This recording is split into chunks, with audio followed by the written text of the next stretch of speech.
Obviously, you all had to say goodbye to Tom Brady, who went off into retirement. But looking back on your time playing with him, what are some of the things that you'll take away from that experience? And maybe what's a piece of advice that he's given you that you think is going to stick with you through the years?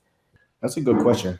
I think I feel like I've learned a lot from Tom. I think the biggest thing that I've taken from my time with him is just how difficult it is to win in this league. I think people I think people look at how successful he's been and they just assume that that it just kind of happens whenever he's on the team. But there's a lot of hard work that goes into it, both personally but also like as a unit. And no one person can do it alone. And that was something that he was very adamant about. It's like, if we're going to be successful, it's because we're doing the things, like we're doing everything the right way. Like there's no need to try to make football harder than it is because it's already hard enough. So it's like whatever you can do to increase your chances of a play working, to increase your chances of having a successful drive, increase your chances of winning a game. All of those things kind of add up, but it doesn't just happen overnight. You got to take the right steps day in and day out. So just being consistent with your preparation and,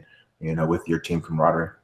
I mean, for me to have an argument for Trask getting that job is that he was kind of given this free master class the past couple of years playing under Brady. And he said in a press conference recently, he said, I was able to see what a true professional looks like coming into work every single day, the highs and lows of whatever it may be, but still coming to work and still getting the job done, similar to kind of what you mentioned. But yeah, I feel like most guys don't really get an education from the greatest to ever play the game. So do you think some of Brady rubbed off on Trask, and do you think that gives him some sort of a leg up in the battle for the starting job?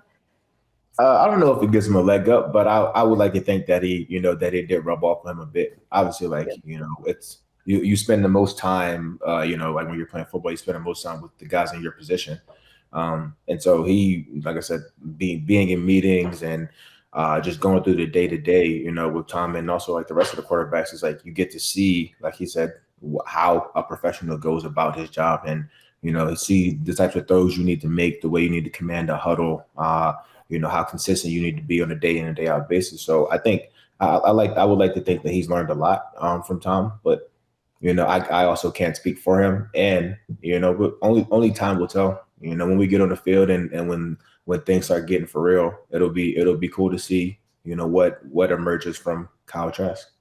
Well, the NFC South still looks completely wide open, but Carolina did make a pretty big splash this offseason, trading up for the first pick in the draft, whether it is Bryce Young or CJ Stroud. They'll be adding a top quarterback to their roster. So as a player, how does that change the landscape of the division? Because we've seen how quickly guys like Joe Burrow and Trevor Lawrence can immediately flip the script for a franchise who had been struggling. So how does that change the landscape? Yeah, I think you put it, pretty well there. It's, the quarterback is the most important position in football. And if you have a guy that is a serious game changer, then, he changes the trajectory of your franchise. So it'll be interesting to see kind of like what they end up, who they end up going with. But I think there's a nice handful of quarterbacks that have the ability to really change a franchise. So it'll be exciting to get to go against whoever they draft. I wish them the best, but just not against us. I've heard some folks aren't that impressed by this year's crop of wide receivers, specifically saying how undersized most of them are. So do you think that it's a fair criticism, or is it just a matter of people not realizing how the game has changed and the prototypical tall wide receiver isn't the only way to excel at the position? Yeah, I do not think it's a fair criticism. I feel like people can be very quick to just kind of judge, guys based on like whatever, like, the measurables. But to me, when I look at guys, I just look at if they can play or not, like, do they have good ball skills? Like you can run a 4.2, but if you don't know how to stop correctly, if you don't know how to use your brakes, then like you're just gonna be running goes, and like teams are smart enough to be able to stop that. You have to be a well-rounded receiver, be able to make tough catches. So you really got to look at like how the player performs, day in and day out, but also in big moments. When you need a tough third or fourth down catch, are they the kind of guy that wants to step up, or are they someone that kind of shies away from the moment?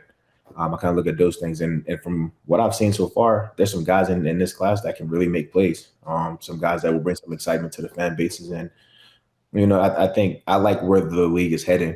Obviously it's been pass dominant for a while, but it's because we have, a bunch of really elite quarterbacks and a bunch of really elite receivers that are just kind of pushing the envelope. Hey, sports fans, if you want to see more conversations with athletes and stars, check out these videos right here and be sure to subscribe for more from USA Today Sports.